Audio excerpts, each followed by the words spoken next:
What can we learn from the wisdom of King Solomon? So I have just recently read 1 Kings, which basically tells the story of Solomon and the wisdom that we can learn from that. And the thing that's different about this, and I want to share before we get into the video, as to how I've actually studied this. Now, a lot of people, myself included, when I was getting into faith or returning to faith, as I will put it, I would read the Bible not so much as like a storybook, because I completely understand that this is the word of the Lord, but I would really just read it and just read it page by page, not really without the actual intent. But I wanted to make a change, so I did something different.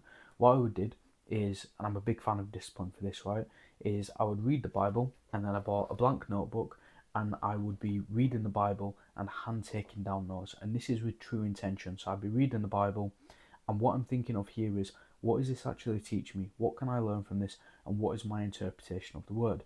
And from that, I've been able to digest so much more information, understand what I believe to be some of the key take homes from this. And it's also now helped me in my day to day life, because the story of King Solomon goes back thousands and thousands of years. You would think from an outsider's point of view that the stuff mentioned in here does not have relevance today, but that is further from the truth. And I promise you, this has so much wisdom in this. Now, also, I made a recent change in my life. This was given to me by a good friend. So, I used to read, I've been reading the Bible since I first started my journey, right? But there's different translations in the Bible. You got your ESV for your English Standard Version, you got your NIV for your New International Version, and you got the KJV, which is the King James Version.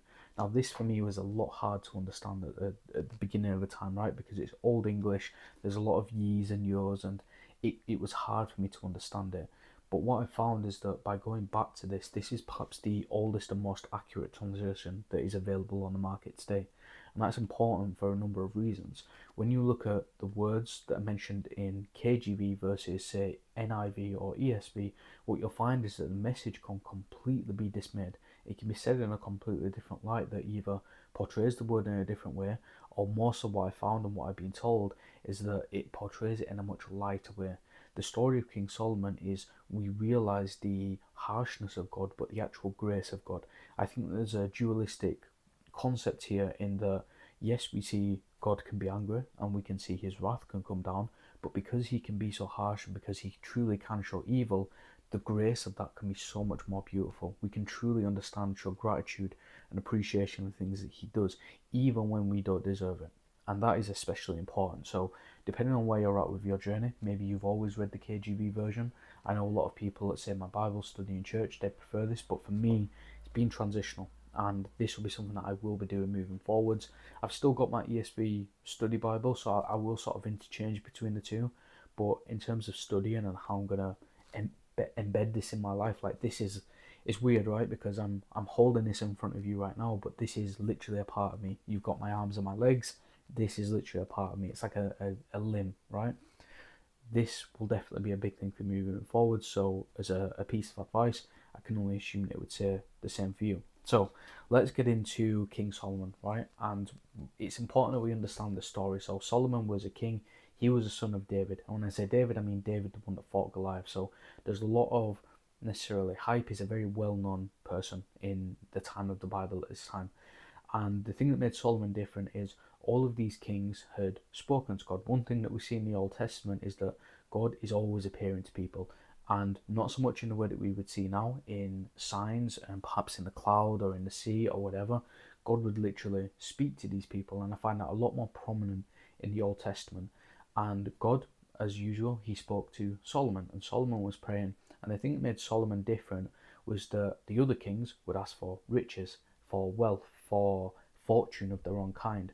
At the time, wealth was a very different measure. What I'm finding in the Bible was that, wheat, herbs, certain types of trees, all of these things were regarded as very high value. I'm not too sure why, but then Solomon came along, and what he asked for was wisdom. And if I actually give you the exact thing, was that he asked for wisdom, and he asked for an understanding heart to judge thy people and discern between good and bad. So that's a very weird thing to ask for at that time, because so many of the kings wanted power, they wanted control to wage wars on other kingdoms to eventually control the Holy Land or other regions of the kingdom. But then Solomon comes along and he asks for a good heart. Now this pleases the Lord very much so. So he gives him that, and then he gives Solomon a wise understanding heart, like none before or after to come. So this was the first of its kind. So this pleased the Lord very well. And the good thing here is this shows God's grace, right? So he gives him that, and then because of that, he gives him so much more than he could ask for. So Solomon still got all the riches and the wealth. He had the grandest palace, the grandest house. He eventually built a kingdom for God. He built the kingdom of God, a house for God, and it took years and years to build. And he laid it with all the finest materials. And then what happened is other people, other kings, queens at that time, they could see that the Lord had actually spoken through him, and then they began to follow him as they followed David, because prior to Solomon, David was a big aspect of, how the kingdom at the time, the place of the land. So with Solomon, him asking for this really made him different at the time. But then what happens is, as we go through this, it all starts well, and then we get to, and this is in chapter 13, we get to the downfall. So, it's not chapter 13, it's chapter 11. And it opens with this. So this is the first verse. Solomon loved many strange women, the daughter of Pharaoh, women of the Moabites, and then all these different types of women. So Ammonites, Edomites, Zidonians, and Hittites. And get this, he had, this guy is the OG King Henry VIII when it came to having multiple wives. So he had 700 wives, princesses, and 300 concubines. I don't know what a concubine is, but he had 300 of them. And this is really important to understand. When he has those wives, so chapter 11 is the downfall. And when I say the downfall, this is when he turns to lust and he starts to turn his heart away from the Lord, which is, generally speaking, if you know Solomon, you're probably aware of this story. Had all these riches and wealth, asked for wisdom, the wisest man in the Bible, and then the downfall happens because he fell to lust, as with many great men do in our history. Now, the wording here is his wives turned away his heart, and then this is the place where God put wisdom. So what happens here is Solomon essentially starts to put fleshly desires above the word of the Lord. God always commanded that we walk in his light, follow the commandments, and walk as David did, at least in this period in the Bible. And the thing here is his wives turned away his heart when he got old. We can look at all of these different people that we come across in our life that we would expect to stay with us forever, and yet whether it be when we encounter trouble, financial worries, your friends go missing, they don't want to know you anymore, maybe you have a girlfriend at the time and you lose your job and then she wants to go see someone else, whatever. The important thing here is we start to learn about God's grace and God's loyalty in the Old Testament super early on. The thing that's interesting here is when he does turn old and his wives turn away his heart, God does not. God has your back even in the seasons when you do not think that he does. So when it came to pass when Solomon was old, his wives turned away his heart and he started to turn to other gods. So this is when he started to worship other gods. This was idolatry at the time. So he started to look at Baal, or at least other kings and queens and prophets to come afterwards, started to worship Baal. And then Solomon went after Ashtoreth, the goddess of the Zidonians. This is basically where it goes from bad to worse. So initially he started going after lust and greed, but then he started going after idolatry. So he started going after even worse people. And then the Lord was now angry with Solomon because his heart was turned away from the God, the Lord of Israel, which had appeared to him twice. So this is important because God appeared to him not once, but twice, multiple times in fact. And he gave him so much more. He gave him more than he could ask for. Solomon only asked for wisdom, but yet God saw that and was pleased and gave him so much more. So now God is going to be hurt. We were made in God's image, so of course he has feelings. And because he given so much on a plate to Solomon, to now see that he had turned away, started going into idolatry, and started pushing for lust as opposed to giving his heart to the Lord, which the Lord had put wisdom in to begin with, it angered the Lord. And then he commanded him, saying that he should not go over after gods, he should not go after other gods, but instead he kept what the Lord had commanded. This shows God's grace. After all, he's still fair, and it was just a warning. So at this point, Solomon should have been, smited there and then. He should have just lost everything straight away. But this is interesting. The Lord gives him a warning. Even after all of that, he literally turned his heart away, chased women, chased lust, other gods, started worshipping of idols, and even at that point, when he didn't deserve it, Solomon did not deserve it, should have lost everything, God showed him grace by giving him a warning. And this is where we start to see the ignorance of humankind and how we can be given everything on a silver plate, and yet we still push forward with fleshly desires. This man was one of the wealthiest at the time. Perhaps if we looked at his wealth then compared to now, it would be enormous. We're talking in the hundred millions, probably billions, right?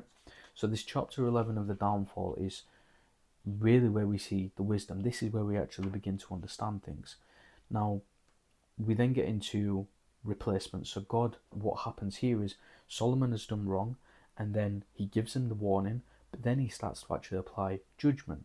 So Jeroboam was Solomon's replacement. God chose Jeroboam to rule over the 10 tribes. Now, Jeroboam came from a period that was an enemy of the family, right? So David had gone into Egypt, and at the time there was a battle going on, and he had basically killed this certain region of people, and Jeroboam came from that region of people. So this is God's way of giving Solomon judgment, because he'd done bad, he'd given him the warning, and yet Solomon continued to push forwards. So now what he's done, he's given Jeroboam an opportunity to essentially challenge Solomon. And this is important because Jeroboam was essentially an enemy of the family. He had a vengeance against David, Solomon's father, and now this was a way of essentially creating judgment. He was leveling the playing field. He was like, you've done wrong, so now I'm going to give somebody else a chance to come and step towards you, and you've got to basically defend what you have now. I'm not going to edit it out, but you will have to forgive me. So we just spoke about Jeroboam, right? Now Jeroboam was Solomon's replacement, that's correct. But in terms of the judgment aspect, it was actually Hadad. Now Hadad was part of the Edom royal family. Now David had killed the Edomites, so these were an enemy, and Hadad was used as a way to disturb Solomon's peace and dominance. David had smited every male in Edom. So this is really now where God will see us for our actions. He will still see the good that we've done, but there will always be judgment. And this is important because it shows that whatever we do has a consequence. So what we can learn from Solomon in the fundamental aspect is that when we begin to turn away from God, we will be tested, we will be warned, and his grace is always there. For example, it says, and again, I'm not going to quote the actual scripture, he basically takes everything away from Solomon, but he says, I will not do everything, I will not take away everything but one kingdom for the sake of David. And what that's basically showing is, for people that have done so well, David, for example, who walked really well, walked highly with the Lord, kept the actual commandments, what this shows is that God will still hold on to that. He will always recognize the good in us. There's so many instances in this book alone where we have done wrong and we have not deserved to see blessings and even see the next day, but yet God's grace is really, really prominent in this. We do see a lot of God's wrath and God's anger, and he will make his feelings shown. And then what we see is the justice of God. There's Jezebel that comes up in this. Jezebel was a very famous woman, I guess you could say, and she basically conspired against the Lord. She wrote letters, and this is separate to Solomon now. She wrote letters on behalf of another king at the time, and it caused another man to be killed. And in that kingdom, because what happened at the time was there was a vineyard. The vineyard belonged to this man, and one of the kings at the time that was married to Jezebel went to the man and asked for the vineyard, but the man said that he could not give it because it was forbidden by God. God said not to do it. It was to give him to his ancestors to stay within the family. And then Jezebel saw this and heard this and said, are you not the king of Israel? She wrote letters in his name to paint this man in a bad light, and that man was then stoned and killed. And then the king, I think it was Ahab at the time, King Ahab, or it might have been Omri, that then went and took the vineyard, and then God appeared to them and said, have you not killed and then stolen? These people were dealt with straight away. One passage that comes up, and I'll see if I've got it in here, and it basically says, every time somebody does wrong, it says, all the acts of this person are not mentioned throughout the kings of Israel, and then there's a question mark at the end. And I absolutely love that because it's almost a way of just being completely erased from history. You've got to understand the nature of what's going on at this time. There's lots of kings, lots of queens, this thirst for power, right? It's all people wanted at the time. So these people wanted to be known, they wanted to leave a legacy. So to be removed from the Bible and have all your acts and choices and decisions not even mentioned in the kings is essentially, it's going to hurt, right? So this shows that every action has an equal and consequential reaction, right? If you do bad, you're going to get treated bad. You will get warned and there will be grace and justice there, but it teaches us a lot about responsibility. Now, my take on this and what I'm really learning from Kings is really from a male perspective. If we begin to put women at the centre of our universe, we become lost, our vision becomes clouded, it becomes misty, and I've seen it time and time again. One of the things that I don't love to say because it's sad to see is that some men will be buried at 75, but they die at 25. I've seen men with very smart intellects. They were, good at making decisions. They had all the potential to do great things, but then a girl came along and they just chased after that woman. They're meant to be on no contact, and yet here they are when it gets to Saturday night and they're bored and they're lonely. Most men cannot stand their own company. They can't be with themselves because they're too idle, and as a result they start chasing women. Wherever that woman goes, they are. So the lust aspect is definitely something that we're all going to struggle with, and I think it's there as a test because everyone's talking a big game right now. I think we can learn to push through that, and the only way that you're actually going to be able to push through that is to give your heart to God, because God gave us that to begin with. He may not have given us the wisdom and the wealth that he perhaps gave Solomon at that time, but that's not to say that we're any less of a person because of that. The point here is you must always keep God in your corner, because if you do, he'll always have your back, even in the seasons where you don't actually understand it. Lust is definitely something that I've struggled with, perhaps growing up, when God wasn't at the centre of my life, but now looking back, he's shone a light into my past and shown me that he was always there to begin with. He was always looking out for me. He always had my back, and it's really given me a sense of gratitude and a firm understanding that the only thing that should be at the centre of my world is God. I've even said this to my fiance at the current time. In terms of priority, it's always God first, because the better version I am for myself and how I can become a better Christian, that makes me better for her. I can be a better provider, a better leader, can make better decisions, I can be a better person. We've seen it before where these guys can't validate themselves, and I've made a mistake many, many times. When you can't validate yourself, you start to seek that in other people, and then when you do that, you become needy, you become vulnerable, and then these people see that, and it repels them straight away because they don't want to deal with that. A woman does not want to deal with that. It's also not what they were put on the planet to do. So you've got to really learn to stand on your own 2 feet. But then when you do stand on your own 2 feet, and the beauty of it is that you realise you're never actually alone. It does take some understanding to get used to, and it's going to be uncomfortable. There'll be a lot of sleepless nights that you go through. But if you can always keep your heart with the Lord and basically just do the opposite of anything from chapter 11 onwards that Solomon did, I promise you're going to be okay. And the thing with Solomon is it basically tips a domino, right? It shows your environment, because after Solomon has his downfall, everyone else starts to follow after that, making bad decisions. Idolatry just becomes more and more prominent. You've got entire cities just being run on these, I don't even know what to call them. They have like these things on a hill, and it were like statues.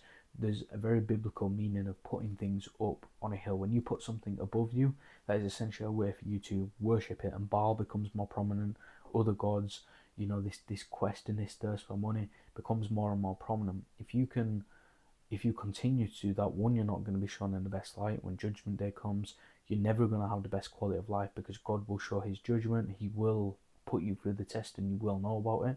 But if you can again just do the opposite, it's almost a bit like inversion thinking. You're going to find that you will have more than you could ever ask for. Solomon asked for wisdom, he got wisdom and so much more. But it's about worshipping the Lord in the right way. So this was the first video for me. I've never really done actual Bible study before. I tried to stay away from it because I'm worried about, not quoting it or citing it correctly, but I've just sort of spoken from my notes and what I've got, and I hope you enjoyed the video.